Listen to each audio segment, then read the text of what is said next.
morning students, welcome to my channel The Academy 2020. Today we'll start the new topic remainder and the factor theorem of class 10th. In this topic we describe if the one polynomial is fx when it is divided, for example, when it is divided by the another polynomial gx x minus 2, then what is the remainder, and this is factor or not factor. Actually remainder or factor you people have done in numbers in previous classes. आप लोग क्या करते थे कि long division method से एक number को दूसरे नंबर से डिवाइड करते थे और देखते थे क्या क्वोशिएंट आएगा, क्या रिमाइंडर आएगा. अब नंबर्स नहीं करने, हम लोगों ने क्या करना है, एक पॉलिनोमियल को दूसरी पॉलिनोमियल से डिवाइड करना है. नो डाउट इस पॉलिनोमियल को इस पॉलिनोमियल के साथ डिवाइड करके देखना है कि ये उसका अगर डिवाइड करेंगे तो रिमाइंडर क्या आएगा और ये इसका फैक्टर है भी है कि नहीं है. तो ये हम लॉन्ग डिवीजन मेथड से करते हैं बेसिकली, पर विदाउट लॉन्ग डिवीजन भी हम कर सकते हैं कि क्या फैक्टर है कि नहीं है, रिमाइंडर क्या आएगा, ये हम लॉन्ग डिवीजन मेथड के बिना भी बता सकते हैं. लेकिन वो कैसे बता सकते हैं, वो हम लोग रिमाइंडर थ्योरम और फैक्टर थ्योरम से बता सकते हैं. एक चीज याद रखना, जब भी कोई gx fx का फैक्टर है या नहीं है, वो उसको डिवाइड कर सकता है कि नहीं कर सकता. एक कंडीशन जरूर आपने याद रखनी है. वो क्या कंडीशन है कि जो fx की डिग्री है वो gx की डिग्री से छोटी होनी चाहिए. डिग्री क्या होती है, highest power of the variable. जैसे fx की डिग्री 3 है, gx की डिग्री 1 है, तो 1 जो है 3 से छोटा है, तो मतलब ये उसको डिवाइड कर सकता है. हो सकता है ये उसका फैक्टर हो सकता है ना हो. अगर डिवाइड करे तो रिमाइंडर क्या आएगा, तो पॉसिबल है. तो तभी पॉसिबल है कि अगर gx की डिग्री fx की डिग्री से क्या होनी चाहिए, छोटी होनी चाहिए. अगर वो छोटी नहीं है तो हम लोग डिवाइड ही नहीं कर सकते हैं. लॉन्ग डिवीजन कैसे करते हैं वो बात की बात है. जो बच्चा देखना चाहता है लॉन्ग डिवीजन कैसे करते हैं, वो मेरी दूसरी वीडियो में देख सकता है. मैंने पॉलिनोमियल को लॉन्ग डिवीजन आपको सिखाई गई है वहाँ पे, वो आप वहाँ जाके सीख सकते हो. लिंक आपको डिस्क्रिप्शन बॉक्स में मिल जाएगा. अभी हम बात कर रहे हैं सिर्फ रिमाइंडर थ्योरम की. रिमाइंडर थ्योरम क्या कहती है, देखो कि अगर gx को fx से डिवाइड करें, fx is divide by gx, तो रिमाइंडर क्या आएगा वो देखना है. तो हम लोग क्या करेंगे, पहला स्टेप gx को 0 लेंगे. 0 लेने के बाद उसमें से क्या निकालेंगे, calculate the value of x, x की वैल्यू निकालेंगे. और सेकंड स्टेप में क्या करेंगे, जो x की वैल्यू आई, मान लो gx को 0 लिया तो x की वैल्यू a आई, वो a वैल्यू इसमें पुट कर देंगे fa. जो आंसर आएगा fa is the remainder of fx when it divide by gx.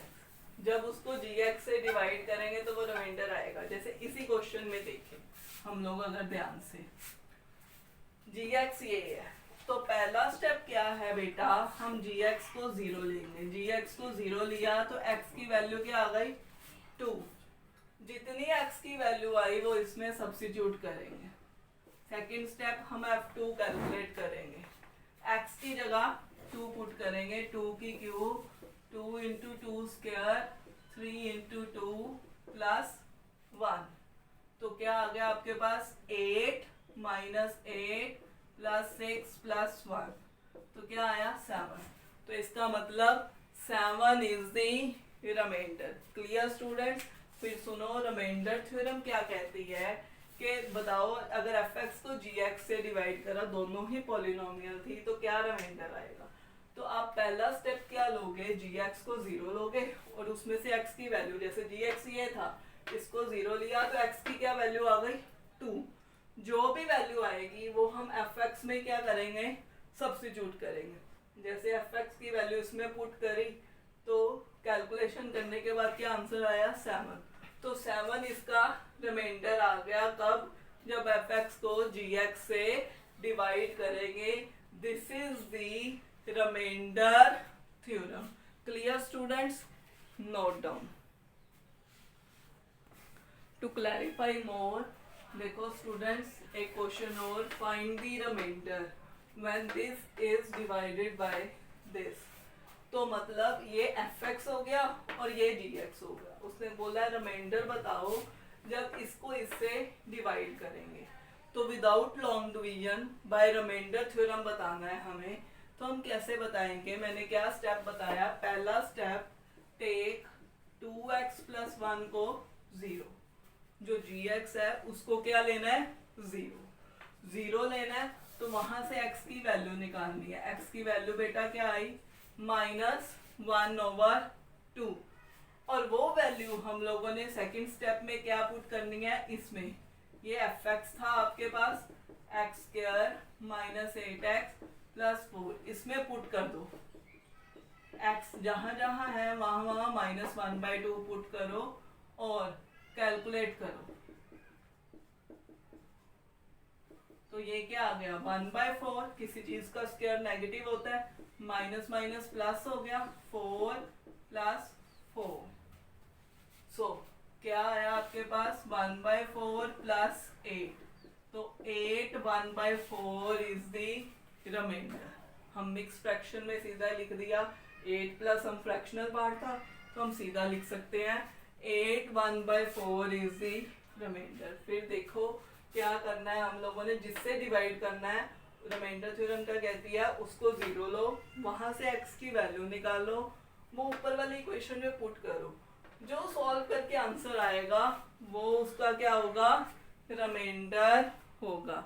Clear students? हाँ जी, ये देखिए सलीना का 8a का फर्स्ट का थर्ड पार्ट।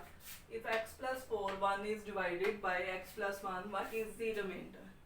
तो रिमाइंडर देखने का अभी मैंने बताया क्या करना है आपने, x + 1 को 0, x की वैल्यू क्या आ गई -1, जो वैल्यू आई वो इसमें सब्स्टिट्यूट कर देंगे।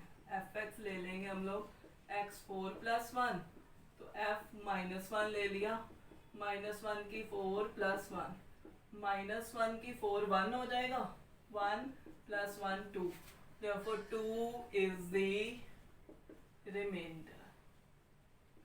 Is that clear? तो जब आपको रिमाइंडर पूछा जाए आपने ऐसे ही करने हैं क्वेश्चंस। नेक्स्ट देखो फैक्टर थ्योरम। फैक्टर थ्योरम भी बिल्कुल सिमिलर है। अब पूछेगा कि बताओ x - a is the factor of fx और नॉट। फैक्टर है कि नहीं है, तो हम कैसे देखेंगे फैक्टर है कि नहीं है। अगर फैक्टर मैंने बोला था कब होता है, अगर रिमाइंडर 0 आ जाए। फैक्टर कब होगा, इफ रिमाइंडर इज 0। तो मतलब हम बेटा कैसे करेंगे, वही पहला स्टेप, x - a को 0 पुट करेंगे, x की वैल्यू a आएगी। सेकंड स्टेप एफ ए निकालेंगे।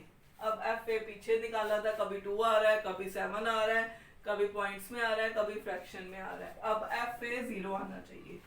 अगर एफ ए की वैल्यू 0 आ गई, this implies x - a is factor of F x. अगर रिमाइंडर 0 आ जाए, एफ ए जो निकाला है वो 0 आ जाए, तो वो उसका क्या होगा, फैक्टर होगा। Clear students? Note down. अब इसके साथ रिलेटेड क्वेश्चंस करते हैं। स्टूडेंट नेक्स्ट क्वेश्चन देखिए, show that second part, show that 3x + 2 is the factor of this, कि ये इसका फैक्टर है कि नहीं है। तो इस तरह के क्वेश्चंस अभी हमने कहा कैसे देखेंगे, हमने रिमाइंडर कैलकुलेट करना है। अगर रिमाइंडर 0 आ जाए तो वो फैक्टर होगा, वरना फैक्टर नहीं होगा। तो उसके लिए स्टेप वही है, 3x + 2 को 0 पुट करा, x की वैल्यू क्या आ गई -2/3। सेकेंड स्टेप क्या था, f -2/3 कैलकुलेट करते हैं। तो जहां जहां x है वहां वहां क्या पुट कर देंगे, -2/3। तो कैलकुलेट करके देखेंगे क्या उसकी वैल्यू 0 आ रही है कि नहीं आ रही। अगर तो 0 आ रही है तो वो फैक्टर होगा, वरना फैक्टर नहीं होगा। 3 इंटू 4/9 आ जाएगा प्लस 2/3 प्लस 2। तो ये क्या आया आपके पास, 3 एलसीएम लिया 3, 4 प्लस 2 प्लस 6, तो क्या आया 12/3। 4 0 नहीं आया। So this implies 3x plus 2 is not factor of,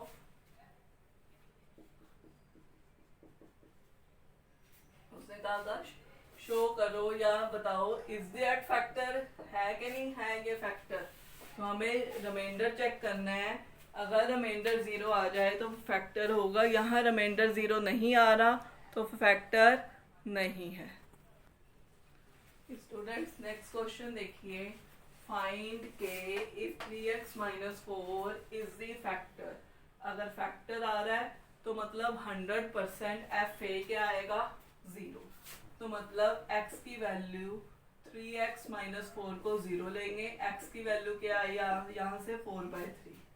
तो मतलब अगर फैक्टर है तो f 4/3 बेटा क्या होगा, 0 होगा।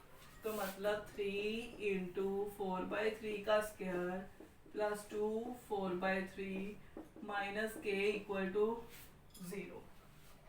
तो यहाँ से k की वैल्यू कैलकुलेट कर लेते हैं। 3 क्या आ गया, 16/9 प्लस 8/3 माइनस के इक्वल टू 0। तो k को इस तरफ ले जाते हैं, k इज इक्वल टू क्या आया, 16/3 प्लस 8/3। 3 एलसीएम 16 प्लस 8 कितना आ जाएगा, 24। 8 तो k की क्या वैल्यू आ गई, 8। अगर वो उसका फैक्टर है तो ये 100% श्योर है कि वो क्या होगा आपके पास, एफ ए की वैल्यू 0 होगी। Is that clear. Important question है, आपके पेपर्स में आ जाते हैं। फाइंड के if 2x + 1 is the factor of this. Same similar like that, अगर फैक्टर है तो मतलब एफ ए क्या आना चाहिए, 0। ए कैसे निकालेंगे हम लोग, पहला स्टेप क्या करते थे, 2x + 1 को 0 और x की वैल्यू बेटा क्या आ गई, -1/2। उसने बोला फैक्टर है, फैक्टर है तो f -1/2 क्या होगा, 0। 3k + 2 इंटू -1/2 का क्यूब प्लस k - 1 क्या आएगा, 0। अब कैलकुलेट करो, 3k + 2 तो एज इट इज, इसका क्यूब करेंगे तो 8 आ गया, -1 का क्यूब साथ में क्या आएगा, माइनस आएगा, प्लस k। तो कैलकुलेशंस ध्यान से करनी है क्योंकि नेगेटिव का क्यूब करे तो नेगेटिव ही होता है आपके पास। So take the LCM, 8 LCM लिया तो देखो बाहर माइनस था, ये क्या आ गया, -3k - 2 प्लस 8k -8। एलसीएम लिया तो ये चीज आ गई। तो देखो 8k - 3k 5k -10 cross multiply करा इक्वल टू 0। यहाँ से k की क्या वैल्यू आ गई, 10/5 2 answer. Is that clear. So calculation यहाँ से आपने ध्यान से करनी है, -1 का क्यूब नेगेटिव ही होता है। Then we take LCM, 8 LCM लिया तो ये माइनस था, इसके साथ भी माइनस जाएगा, इसके साथ भी जाएगा, 8 इसके साथ भी मल्टीप्लाई होगा, इसके साथ भी। सो क्रॉस मल्टीप्लाई किया, 0 के 8 से करा तो 0 ही आ गया। तो क्या आ गया आपके पास, 5k - 10। तो यहाँ से हम लोगों ने k की वैल्यू कैलकुलेट कर ली। Clear students. हाँ जी, 8th क्वेश्चन नेक्स्ट देखिए आपकी बुक का लिखना का, find the value of m and n if x - 1 and x + 2 both the factors of this। अगर दोनों फैक्टर्स हैं तो मतलब दोनों का रिमाइंडर क्या आना चाहिए बेटा, 0 आना चाहिए। तो इसका भी 0 आना चाहिए और इसका भी 0 आना चाहिए। तो हम वहाँ से इक्वेशंस बनाएंगे। पहला केस कि x माइनस 1 को 0 लिया और x की वैल्यू क्या आ गई आपके पास 1। तो अगर फैक्टर है तो रिमाइंडर 0 होगा, f1 0 होगा, तो मतलब 1 प्लस 3m 1 की स्क्वायर n इंटू 1 माइनस 18 क्या आएगा 0। तो यहाँ से देखो क्या आ गया 1 plus 3m plus 1 n minus 18 equal to 0। एक इक्वेशन आ गई 3m plus n minus 16 equal to 0। अब दूसरा केस क्या बोला उसने, ये भी फैक्टर है। अब ये भी फैक्टर है तो इसका भी रिमाइंडर क्या होगा 0। x प्लस 2 को 0 लिया, x की वैल्यू क्या आई माइनस 2, तो f माइनस 2 भी क्या होगा 0 क्योंकि वो फैक्टर था।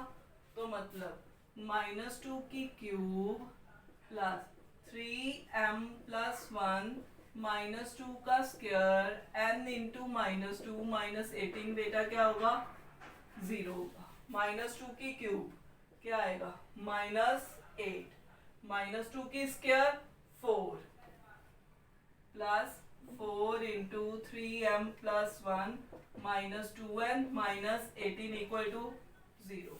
4 3 का क्या आया 12n माइनस 2n। तो आपने सॉल्व करा तो एक इक्वेशन आ जाएगी 18 प्लस 4 माइनस 8, तो कितना आएगा आपके पास, देखो आपने करा उसमें माइनस 22 इक्वल टू 0। तो 2 कॉमन निकल रहा है तो क्या आ जाएगा आपके पास 6m minus n minus 11 equal to 0। ये आ गई आपके पास दूसरी इक्वेशन। अब एक ये फर्स्ट इक्वेशन आ गई, एक ये सेकंड, दोनों को क्या करेंगे साइमल्टेनियसली सॉल्व करेंगे जैसे हम लोग प्रीवियस क्लास में करते थे पेयर ऑफ लीनियर इक्वेशन में।